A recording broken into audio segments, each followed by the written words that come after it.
জুলাইয়ের ছাত্র জনতার অভ্যুত্থানের পর অন্তর্বর্তী সরকারকে নানাভাবে সহযোগিতা করে চলছে বাংলাদেশ সেনাবাহিনী। সেনাবাহিনীর প্রধান জেনারেল ওয়াকারুজ্জামান সরকারের প্রয়োজন অনুযায়ী সারা দেশে আইনশৃঙ্খলা পরিস্থিতির উন্নয়ন, নতুন স্বপ্নের বাস্তবায়ন এবং গণতান্ত্রিক উত্তরণের প্রক্রিয়ায় অন্তর্বর্তীকালীন সরকারকে সহযোগিতা করছেন। গণ অভ্যুত্থান পরবর্তী দেশের পরবর্তী রাজনৈতিক প্রেক্ষাপটে মানুষের প্রত্যাশা, বাস্তবতা এবং নানা বিষয়ে সেনাবাহিনীর ভূমিকা ও অবস্থান নিয়ে তিনি কথা বলেছেন। গত ৩০ ডিসেম্বর সেনা সদর দপ্তরে তার সাক্ষাৎকার নিয়েছেন প্রথম আলো। জেনারেল ওয়াকারুজ্জামান বলেন, এত বড় গণ অভ্যুত্থান, এত শহীদ, এত আহত, ঐতিহাসিক এক পরিবর্তনের মধ্য দিয়ে আমরা বর্তমান সময়ে এসে পৌঁছেছি। আমরা একটা নতুন স্বপ্ন, নতুন সময়ের পরিবর্তনের মধ্যে রয়েছি।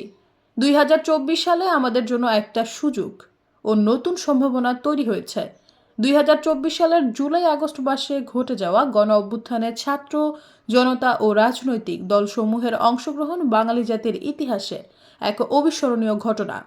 গণ অভ্যুত্থানে শাহাদাত বরণকারী ও আহত সবার প্রতি জাতি চিরকৃতজ্ঞ থাকবে। জেনারেল ওয়াকারুজ্জামান বলেন, ২০২৫ সালে আমরা একটা দীর্ঘস্থায়ী শান্তির পথে যেতে চাই। সেজন্য সবাইকে একসঙ্গে চলতে হবে, সবাইকে ঐক্যমত্যে পৌঁছতে হবে। আমাদের মধ্যে মতপার্থক্য থাকতে পারে, কিন্তু জাতির স্বার্থে ঐক্যমত্য জরুরি। তাহলেই গণতন্ত্র স্থায়ী হবে। আমরা শান্তিপূর্ণ পরিবেশ চাই। বাংলাদেশের অর্থনীতি ও সামাজিক উন্নয়নের জন্য এখন শান্তি ও স্থিতিশীলতা খুবই জরুরি। এই দুটি বিষয় না হলে উন্নয়ন আর সুশাসনও আসবে না। সেজন্য আমাদের মধ্যে সহিষ্ণুতা ফিরিয়ে আনতে হবে।